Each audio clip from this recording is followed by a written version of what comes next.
माझं लग्न जमलं तेव्हा मी विचार करत होते की दिवस रात्र माझ्या नवऱ्याने मला रात्रीचा वेळ दिला पाहिजे. पण झालं याचं उलटच. माझा नवरा तर कामावरून येताच लगेच झोपायचा. त्यामुळे मी पण असंच उपाशी राहायचे. मला जे हवं ते सुख त्यांनी कधीच मला दिलं नाही. म्हणून मी शेजारच्या पुरुषाकडून 5,000 रुपये ते सुख घ्यायचे. पण एके दिवशी माझ्या नवऱ्याने आम्हाला रंगेहात पकडलं आणि त्याने मला कायमचं सोडण्याचा निर्णय घेतला. मी एकटीच पडले होते तेव्हा मी पैसे कमवण्यासाठी पुण्यात बुधवारी पेठ येथे कामाला लागले. तेव्हा काही दिवसानंतर अचानक माझा नवरा तिथे आला. त्याने मला ओळखलं नाही, पण काही वेळाने त्याने मला, मित्रांनो, कथा खूप वेगळ्या दिशेने जाणार आहे. शेवटपर्यंत नक्की बघा. माझं नाव सुनीता आहे. माझं शरीर आणि माझं फिगर खूप मेंटेन आहे. मी गृहिणी आहे. लग्नाआधीही माझे अनेक बॉयफ्रेंड होते, पण फ्रीमध्ये मी कोणाला हातसुद्धा लावू दिला नाही. मला पैशाची गरज असते म्हणून मी 5,000 रुपये घ्यायचे. जेव्हा लोकांना हे माहीत झालं तेव्हा भरपूर लोक माझ्याकडेच यायचे आणि मी रोज कोणाशी तरी अनुभव करायचे. तेव्हा माझ्याकडे पैसाही भरपूर कमवायचे आणि काही पैशाचे मी सोने घेतले. काही लोकांना व्याजाने पैसेसुद्धा दिले. मला रोज त्या गोष्टीची मजा घ्यायची होती. पण लग्नानंतर तसं काहीच झालं नाही, कारण माझा नवरा माझ्यासोबत काही करत नाही. मी सासरी बॉयफ्रेंड बनू शकत नाही आणि पैसे पण कमवू शकत नाही, कारण जर ही गोष्ट माझ्या नवऱ्याला कळली तर आम्हा दोघात भांडण होईल. तरी माझ्या शेजारी अनेक जण मला लाईन मारतात, पण मी ही गोष्ट माझ्या नवऱ्याला सांगितली नाही, कारण मला त्यापैकी काही पुरुष आवडले होते. मला तसे फिल्म पाहण्याची सवय आहे. माझा एक बॉयफ्रेंड मला नेहमी ते फिल्म दाखवायचा. माझा नवरा ज्या दिवशी मला अनुभवायचा नाही त्या दिवशी मी मोबाईलवर कथा वाचते आणि हाताने अनुभवाचा आनंद घेते. माझं लग्न झालं तेव्हा मी विचार केला होता की फक्त माझ्या नवऱ्यासोबतच अनुभव करेन आणि माझ्या बॉयफ्रेंडना विसरेन. पण माझं दुर्दैव की माझा नवरा मला रोज सुंदर वेळाचा अनुभव देत नव्हता. यामुळेच माझं एका शेजारच्या मुलाशी चक्कर सुरू झालं. हा मुलगा विवाहित होता आणि माझ्या घराच्या शेजारीच राहायचा. म्हणून मी त्यांच्याकडून 10,000 रुपये व्याजाने घेतले. तो मला खूप दिवसापासून लाईन मारत होता. मीही त्याला पाहून हसायला सुरुवात केली. मला माझ्या नवऱ्याकडून मजा मिळत नव्हती, म्हणून मी ठरवलं की मी या शेजाऱ्या मुलाकडून अनुभव घेऊन आणि माझं मन शांत करेन आणि त्यांच्याकडून घेतलेले 10,000चे व्याज पण क्लिअर होईल. म्हणून एके दिवशी नवरा ऑफिसला निघून गेल्यावर माझी आणि त्या शेजारी मुलाची नजरने बोलणं सुरू झालं. त्याचं नाव संजय होतं. तो बिझनेसमॅन होता. तो मला चांगलाही वाटायचा. तो तर मला खूप आधीपासूनच लाईन देत होता. मीच माझ्या नवऱ्यामुळे थांबली होती. जेव्हा नवऱ्याने मला समाधान दिलं नाही तेव्हा मीही त्याला लाईन द्यायला लागले. ही गोष्ट तुम्हालाही माहीत आहे की जेव्हा दोन जण एकमेकांना आवडायला लागतात तेव्हा गोष्ट जमते. आम्हा दोघांचीही गोष्ट जमली. आमची दोघांची घर शेजारी शेजारी होती. त्यामुळे आम्ही दोघेही छतावर जाऊन एकमेकांशी बोलायला लागलो. तो आपल्या छतावरून माझ्याशी बोलायचा आणि मी माझ्या छतावरून त्याच्याशी बोलायचे. आता आम्ही दोघेही खूप लवकर एकमेकांच्या जवळ आलो. पण याच दरम्यान माझ्या नवऱ्याला संशय यायला लागला की मी त्यांच्या जाण्यानंतर कोणाशी तरी बोलते. त्यामुळे काही दिवस आम्ही दोघांनी नीट बोलणं केलं नाही. पण जेव्हा भुसा आणि पेट्रोल एकत्र येतं तेव्हा आग कधीपर्यंत लागणार नाही. मी आणि संजय आम्ही दोघेही एकमेकांच्या जवळ येत गेलो. संजयला माझ्या शरीराचं फिगरही कळलं होतं. मी त्याला माझ्याबद्दल सांगितलं होतं आम्हा दोघांमध्ये रोज अनुभव आणि नको त्या गोष्टी होऊ लागल्या. त्याने मला अनेकदा नको त्या वस्तू भेट म्हणून दिल्या होत्या. माझा नवरा विचारायचा की हे कुठून आलं. मी सांगायचे की मी विकत आणलं आहे. संजय मला म्हणायचा की मला तुला आतल्या कव्हरमध्ये पाहायचं आहे. मी त्याला सांगायचे की ज्या दिवशी संधी मिळेल त्या दिवशी मी नक्की दाखवेन. माझा नवरा दिवसेंदिवस ऑफिसच्या कामात व्यस्त राहायला लागला. त्यांना आता घराशी काही देणं घेणं राहिलं नव्हतं. तो सकाळी जेवण करून ऑफिसला जायचा आणि पूर्ण दिवस तिथेच राहायचा. इकडे मी आणि संजय आम्ही दोघेही छतावर जाऊन गप्पा मारायचो. संजयच्या घरी त्यांची बायको असल्यामुळे तो माझ्या घरी येऊन मला अनुभव देऊ शकत नव्हता. दिवसा अनेक लोक यायचे, त्यामुळे मीही त्याला माझ्या घरी बोलू शकत नव्हते. जेव्हा कधी आम्ही दोघेही रस्त्यात भेटायचो तेव्हा लोकांच्या नजरेपासून खूप एकमेकांशी बोलायचो. संजय मला रोज अनुभवायचा, म्हणून तो नेहमी मला हवस भरल्यासारखं नजरेने पाहायचा. मी खूप दिवसांपासून माझ्या नवऱ्यासोबत अनुभव केलं नव्हतं, त्यामुळे मलाही अनुभव करायची खूप इच्छा होत होती. आम्हा दोघांना फक्त संधी मिळत नव्हती की कसं भेटून सुंदर वेळेचा अनुभव करावा. या दरम्यान फक्त एक दोनदा छतावरच पापी झाली होती. यामुळे माझी आतली भावना आणखी भडकली होती. संजय आपल्या छतावरून माझ्या छतावर यायचा आणि मला आपल्या बहुपाशात घट्ट घेऊन खूप पापी द्यायचा. तो मला इतक्या चांगल्या प्रकारे पापी द्यायचा की मी गरम व्हायचे. त्यामुळे मला वाटायचं की तो मला छतावरच मोकळं करून सुंदर वेळेचा अनुभव करेल. पण आजूबाजूच्या छतांवरून सगळं उघडं दिसायचं, त्यामुळे मी मना करायचे. अशा प्रकारे दिवस निघत होते. मला समजत नव्हतं की कसं करू, मी अनुभव घ्यावं. मग एक दिवस माझ्या नवऱ्याला ऑफिसच्या कामासाठी बाहेर जावं लागलं. असं तर तो नेहमीच अधूनमधून बाहेर जायचा, पण यावेळी बऱ्याच दिवसांनी त्याचं बाहेर जाणं होत होतं. तो 2 दिवसांनी ऑफिसच्या कामासाठी बाहेर गेला. त्याला काही दिवस बाहेरच राहायचं होतं. मी त्याला सोडण्यासाठी स्टेशनवर गेले होते. त्यांना सोडून मी परत घरी आले आणि घरात एकटी होते. आज मला खूप छान वाटत होतं. मला वाटत होतं की आता संजयला बोलवावं, कारण नवरा 2-4 दिवसांनी येणार होता. त्यामुळे मी एकदम तयार होते. मी ही गोष्ट संजयला सांगितली की माझा नवरा ऑफिसच्या कामासाठी बाहेर गेला आहे. तोही खूप खुश झाला. संजय रात्री छताच्या मार्गाने माझ्या घरी आला. मी घरात एकटीच होते. मी आणि संजय आम्ही दोघे एकमेकांना पापी द्यायला लागलो. संजयने माझी मॅक्सी बाजूला केली. मी मोकळी झाली. आज मी संजयने दिलेली कवर घातली होती. तो मला पाहून खूप खुश झाला. संजयने मला जवळ घेतलं आणि त्याच्या नजरेतील ओढ पाहून मलाही स्वतःवर ताबा ठेवणं कठीण झालं होतं. त्याने दिलेली ती सुंदर कवर पाहून तो हरवून गेला होता. आम्ही दोघंही हॉलमधील सोफ्यावर बसलो होतो, पण शांतता मात्र आमच्या श्वासांनी भंग पावत होती. संजयने हळूच माझा हात आपल्या हातात घेतला आणि माझ्या डोळ्यात बघत म्हणाला, सुनीता, आज तू खूपच जास्त सुंदर दिसतेयस. इतके दिवस मी फक्त स्वप्न पाहिलं होतं, पण आज तू खरोखर माझ्या समोर अशी आहेस. त्यांचं हे बोलणं ऐकून माझ्या अंगावर काटा आला. मी त्याला घट्ट मिठी मारली. बऱ्याच दिवसापासून माझ्या मनात जी पोकळी निर्माण झाली होती ती आज संजयच्या सहवासाने भरून निघणार होती. त्याने मला आपल्या मिठीत इतकं गच्च धरलं होतं की मला त्याचं हृदय धडधडताना जाणवत होतं. हळूहळू आम्ही बेडरूमच्या दिशेने वळलो. रूममध्ये गेल्यावर त्याने हलकेच दार ओढून घेतलं. संजय आता पूर्णपणे माझ्या प्रेमात बुडाला होता.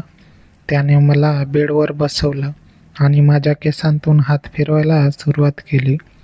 मला माझ्या नवऱ्याची आठवणसुद्धा येत नव्हती, कारण त्याने मला कधीच असं प्रेम किंवा वेळ दिला नव्हता. संजयने पुन्हा एकदा मला पापी द्यायला सुरुवात केली. यावेळी ती आधीपेक्षा जास्त तीव्र होती. त्यांच्या स्पर्शाने माझ्या शरीरात एक वेगळीच वीज संचारली होती. आम्ही दोघेही एकमेकांच्या इतके जवळ होतो की जगाचं भानच उरलं नव्हतं. संजयने हळूहळू माझ्या गळ्यावर आणि खांद्यावर प्रेमाचा वर्षाव करायला सुरुवात केली. मला जाणवलं की संजयला माझ्या शरीराची प्रत्येक भागांबद्दल किती आकर्षण होतं. तो खूपच हळुवारपणे आणि प्रेमाने माझ्याशी वागत होता.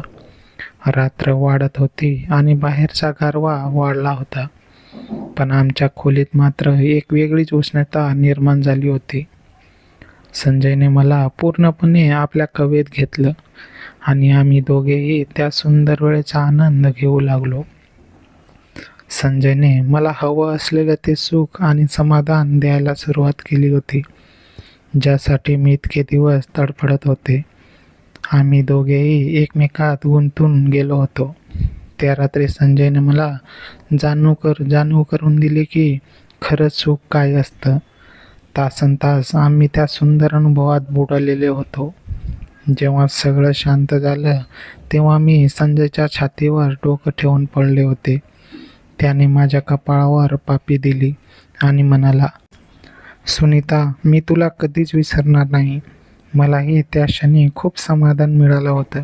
आमचं हे नातं आता एक वेगळ्याच वळणावर आलं होतं. पहाट व्हायच्या आत संजय पुन्हा आपल्या घरी जाण्यासाठी निघाला, कारण कोणाला संशय यायला नको होता. जाताना त्याने मला पुन्हा एकदा घट्ट मिठी मारली आणि आम्ही ठरवलं की जेव्हा जेव्हा संधी मिळेल तेव्हा आपण असंच भेटत जाऊ. नवरा घरी येण्यापूर्वी मी सगळं नीट करून ठेवलं, पण माझ्या मनावर आणि शरीरावर संजयच्या त्या स्पर्शाच्या खुणा अजूनही ताज्या होत्या. त्या रात्रीने माझं पूर्ण आयुष्य बदलून टाकलं होतं आणि मला नवा उत्साह दिला होता. संजय गेल्यानंतर मी बेडवर तशीच पडून राहिले. माझ्या अंगात अजूनही त्याच्या स्पर्शाची ऊब जाणवत होती. सकाळी लवकर उठून मी घर सावरलं, कारण कोणाला काही संशय यायला नको होता. 2 दिवसांनी माझा नवरा परत आला, पण त्याचं वागणं नेहमीसारखंच कोरडं होतं. तो आल्यावर मला पुन्हा त्याच जुन्या कंटाळवाण्या आयुष्यात परतल्यासारखं वाटलं. तो ऑफिसला गेला की माझं लक्ष सतत खिडकीकडे असायचं. संजय कधी दिसेल याची मी वाट पाहायचे. संजयही आता संधी शोधू लागला होता. एक दिवस दुपारी संजयने मला मेसेज केला की त्याची बायको माहेरी गेली आहे आणि तो घरी एकटाच आहे. ही संधी माझ्यासाठी सुवर्ण संधी होती. मी घराला कुलूप लावलं आणि मागच्या गल्लीतून कोणाचं लक्ष जाणार नाही अशा बेताने त्याच्या घरी पोहोचले. संजयने दरवाजा उघडताच मला आत ओढलं आणि दाराला कडी लावली. त्याने मला उचलून थेट बेडवर नेलं. त्या दिवशी त्याने मला नवनवीन स्टाईलने अनुभवायला सुरुवात केली. तो माझ्या शेजारच्या प्रत्येक कोपऱ्याचा वेध घेत होता. संजयच्या बेडवर परतल्यावर मला जाणवलं की आजचा अनुभव मागच्या रात्रीपेक्षा खूप वेगळा असणार आहे. त्याने रूममध्ये मंद सुगंधी मेणबत्त्या लावल्या होत्या आणि हलकं संगीत वाजत होतं. संजयने हळूच माझ्या कानात कुजबुजले, "सुनीता, आज फक्त आपल्या दोघांची वेळ आहे. कोणाचीही भीती नाही." त्याने मला प्रेमाने कुरवाळायला सुरुवात केली आणि हळूहळू आम्ही त्या सुखाच्या सागरात बुडू लागलो. पण अचानक घराच्या मुख्य दरवाजाची बेल वाजली. आम्ही दोघेही एकदम दचकलो. संजयचे चेहरे पांढरे पडले. यावेळी कोण असू शकतं? माझी बायको तर 2 दिवसानंतर येणार होती, तो घाबरून म्हणाला. बेल पुन्हा पुन्हा वाजत होती आणि बाहेरून कोणाचा तरी ओळखीचा आवाज आला. तो आवाज ऐकून माझ्या पायाखालची जमीनच सरकली. तो आवाज माझ्या नवऱ्याचा होता. "संजय, अरे दरवाजा उघड. मी तुझा मित्र विकास बोलतोय. ऑफिसचं काम लवकर संपलंय म्हणून आलोय. तुझा फोन लागत नव्हता." माझा नवरा बाहेरून ओरडत होता. मी शून्य झाले. माझा नवरा आणि संजय मित्र आहेत हे मला ठाऊकच नव्हतं. आता जर दरवाजा उघडला तर मी पकडले जाणार होते आणि जर नाही उघडला तर संशय वाढणार होता. संजयने खुणेनेच मला कपाटात लपायला सांगितलं. मी कसाबसा माझा पसारा आवरला आणि कपाटात शिरले. संजयने घाम पुसत दरवाजा उघडला. माझा नवरा आत आला आणि सोफ्यावर बसत म्हणाला, "अरे, सुनीताला सरप्राईज द्यायचं होतं म्हणून लवकर आलो, पण ती घरी नाहीये. विचार केला तुझ्याकडे जाऊन थोडा वेळ बसूया, पण तुझा दरवाजा आतून बंद का होता? आणि हा कसला सुगंध येतोय रूममध्ये?" कपाटाच्या फटीतून मी बघत होते. माझा श्वास रोखला गेला होता. माझ्या नवऱ्याची नजर हळूहळू बेडरूमच्या त्या बेडकडे वळली. तिथे अजूनही माझ्या साडीचा एक कोपरा अडकून पडला होता. आता पुढे काय होणार या विचाराने माझ्या अंगावर काटा आला. माझ्या नवऱ्याची नजर त्या साडीच्या कोपऱ्यावर खिळली आणि माझ्या काळजाचा ठोका चुकला. संजयने चपळाईने तिथे जाऊन तो कोपरा आपल्या हाताने झाकला आणि म्हणाला, "अरे विकास, काही नाही रे, माझी बायको जाताना घाईत तिचा पदर इथेच विसरून गेली वाटतं." तोच आवरत होतो. विकासने संजयकडे पाहिलं आणि विचारलं, "पण तू इतका घाबरलेला का दिसतोस? आणि कपाटातून कसलासा आवाज येतोय?" मी कपाटाच्या आत श्वास रोखून धरला होता, पण भीतीमुळे माझ्या हातातील बांगड्यांचा किंचित आवाज झाला होता. संजयने वेळ न मारून नेण्यासाठी हसत हसत उत्तर दिलं, "अरे काही नाही, कपाटात उंदीर शिरला असावा. मी नंतर बघतो. चला आपण बाहेर हॉलमध्ये बसून चहा घेऊया." विकास हॉलमध्ये जायला निघाला, पण अचानक त्याचं लक्ष संजयच्या बेडवर पडलेल्या माझ्या मोबाईलवर गेलं. तो मोबाईल माझ्या नवऱ्यानेच मला भेट दिला होता, त्यामुळे तो ओळखणं त्याच्यासाठी कठीण नव्हतं. विकासने तो मोबाईल हातात घेतला आणि त्याचा चेहरा रागाने लाल झाला. त्याने संजयच्या कॉलरला पकडलं आणि ओरडून विचारलं, "माझ्या बायकोचा फोन तुझ्या बेडवर काय करतोय? सुनीता कुठे आहे?" संजय काही बोलणार तितक्यात विकासने जोरात बेडरूमच्या कपाटाचं दार ओढलं. मी समोर उभी होते, विस्कटलेले केस आणि भीतीमुळे थरथरणारं शरीर घेऊन. विकासच्या डोळ्यात आग होती आणि त्याने माझ्याकडे रागाने पाहिलं. "तर हे चालू आहे तुमच्या दोघांचं? ज्या मित्रांवर मी विश्वास ठेवला आणि ज्या बायकोला मी जीवापाड जपलं त्यानेच मला असा दगा दिला." विकासने रागात घराबाहेर धाव घेतली, पण जाता जाता त्याने जे वाक्य उच्चारलं त्याने माझे पायाखालची जमीनच सरकली. "सुनीता, आता तू या घराची पायरी कधीच चढू नकोस. आणि संजय, तुझ्या या कृत्याची किंमत तुला मोजावीच लागेल." संजय तिथेच डोक्याला हात लावून बसला आणि मी मात्र रडत विचार करत होते की सुखाच्या एका रात्रीसाठी मी माझं पूर्ण आयुष्य उद्ध्वस्त करून घेतलं होतं. आता माझ्याकडे ना नवरा होता ना घर, फक्त पश्चाताप उरला होता. त्या ट्विस्टने माझ्या आयुष्याची दिशाच बदलली होती. विकासने रागात घराबाहेर पाऊल टाकलं आणि दाराचा मोठा आवाज आला. त्या आवाजाने माझ्या हृदयाचे तुकडे झाल्यासारखे वाटले. संजय तसाच बेडवर मटकत बसला होता. त्याच्या चेहऱ्यावर आता प्रेमाची ओढ नव्हती, तर फक्त स्वतःला वाचवण्याची धडपड आणि भीती दिसत होती. मी रडत रडत माझी साडी सावरली आणि विचारलं, "संजय, आता आपण काय करायचं?" विकास सगळ्यांना सांगेल. पण संजयने माझ्याकडे अशा नजरेने पाहिलं की जणू काही तो मला ओळखतच नाही. तो ओरडून म्हणाला, "सुनीता, तू आत्ताच्या आता इथून निघ. माझ्या बायकोला हे कळलं तर माझं घर उद्ध्वस्त होईल. तू तुझ्या नवऱ्याचं बघून घे. मला यात ओढू नकोस."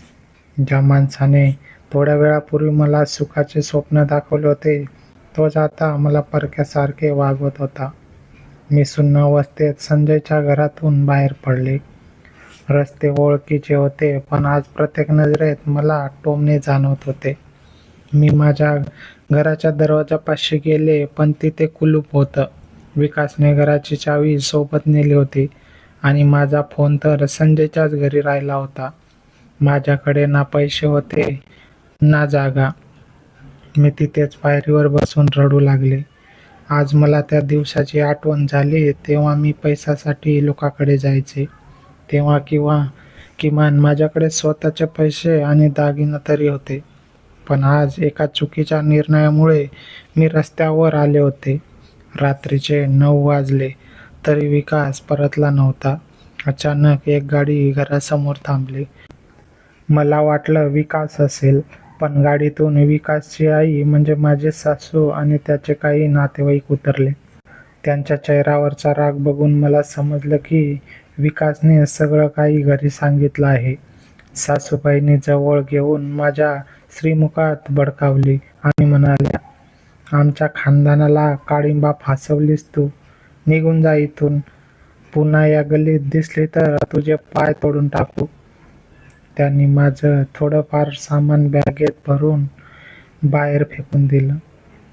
शेजारचे लोक खिडकीतून हे सगळं बघत होते आणि कुजबुजत होते. त्याच गर्दीत मला संजय दिसला. तो त्याच्या बायकोचा हात धरून उभा होता आणि असं नाटक करत होता की त्याला काहीच माहीत नाही. त्या क्षणी मला जाणीव झाली की ज्या सुखासाठी मी घराची इज्जत घालवली, ते सुख किती क्षणभंगुर होतं. मी माझी बॅग उचलली आणि अंधारात चालू लागले. मला माहीत नव्हतं की आता कुठे जायचं. माझ्या माहेरी सुद्धा आता मला कोणी थारा देणार नव्हतं. चालता चालता मला एका जुन्या ओळखीच्या माणसाचा विचार आला, जो मला लग्नाआधी व्याजाने पैसा मागायचा. आज पुन्हा एकदा पोटाची खळगी भरण्यासाठी आणि डोक्यावर छप्पर मिळवण्यासाठी मला त्याच जुन्या अंधाऱ्या जगात पाऊल टाकावं लागणार होतं.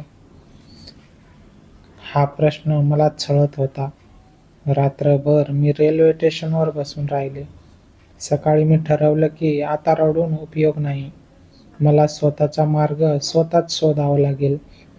मी माझ्या जवळ असलेलं थोडं सोनं विकलं आणि पुण्यामध्ये बुधवार पेठ येथे गेले. तिथे माझी एक जुनी मैत्रीण होती. मी तिला सर्व काही सांगितलं. तेव्हा ती मला त्याच्या सोबत त्या धंद्यामध्ये यायला सांगितले. मला पण पैशाची खूप गरज होती, म्हणून मी तयार झाले.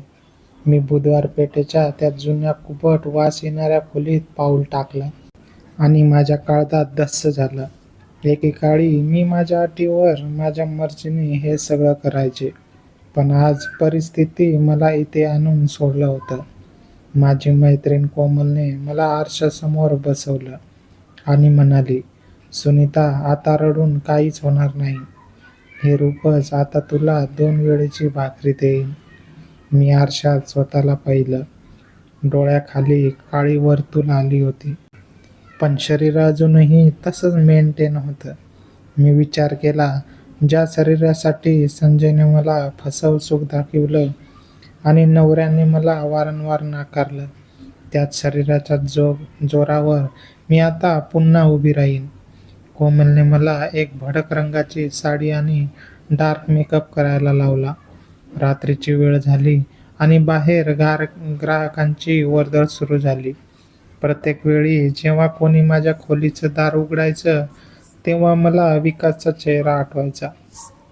पण आता मन दगडाचं झालं होतं. पहिल्या रात्री जेव्हा एक अनोळखी माणूस माझ्या जवळ आला, तेव्हा मला संजयच्या त्या छतावरच्या गप्पा आणि खोट्या शपथची आठवण आली. मी ठरवलं की आता कोणावरही प्रेम करायचं नाही, फक्त पैसा कमवायचा. दिवसामागून दिवस जात होते. माझ्याकडे पुन्हा पैसे जमा व्हायला लागले. मी पुन्हा एकदा सोन्याचे दागिने घेऊ लागले, पण मनाच्या कोपऱ्यात कुठेतरी ती सल होतीच. एक दिवस दुपारी मी पार्लरमध्ये गेले होते. तिथे अचानक मला संजयची बायको दिसली. ती खूप रडलेली दिसत होती. कुतूहलपोटी मी तिच्या जवळ गेले आणि विचारलं, "काय झालं?" तिने मला ओळखलं नाही. कारण माझा अवतार पूर्ण बदललेला होता. ती रडत रडत म्हणाली, माझ्या नवऱ्याचा संजयचा खूप मोठा अपघात झाला. त्याचे दोन्ही पाय निकामी झाले आणि आता आमच्याकडे उपचाराला पैसेही नाही. ज्या मित्राने मदत करायचं सांगितलं, आश्वासन दिलं होतं, त्यानेही पाठ फिरवली. हे ऐकून मला एक विचित्र समाधान मिळाला.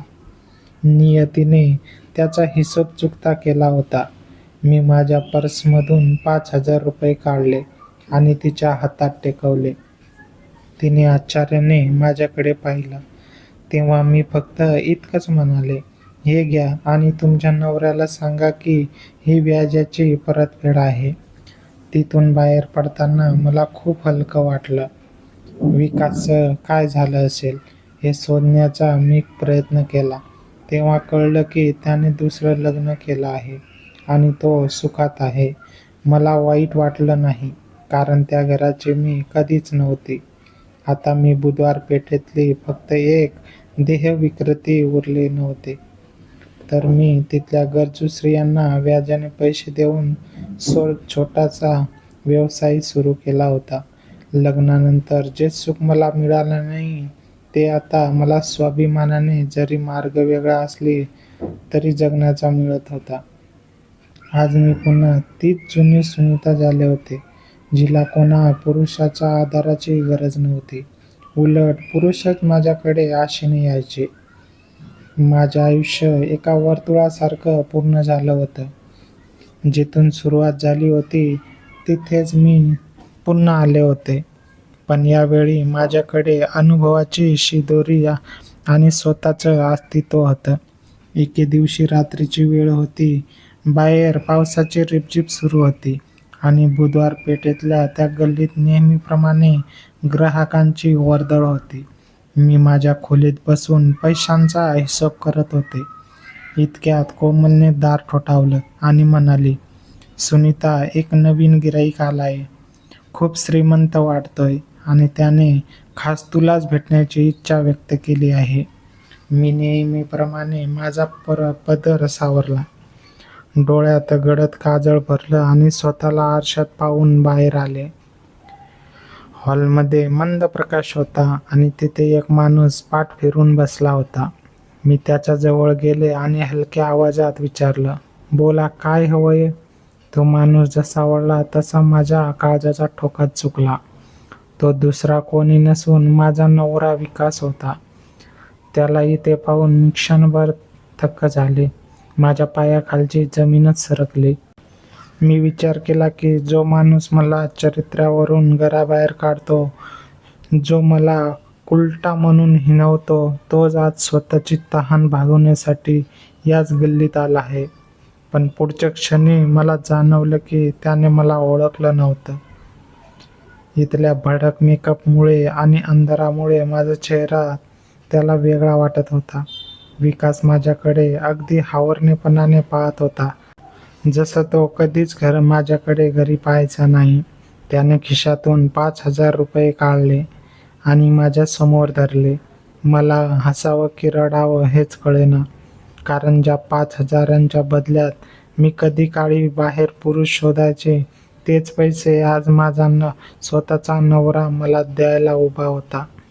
मी स्वतःला सावरलं आणि मनात विचार केला, हा सुद्धा तसाच निघाला. बाहेरून सभ्यतेचा मुखवटा घालणारा, पण आतून मात्र तोच घाणेरडा विचार करणारा.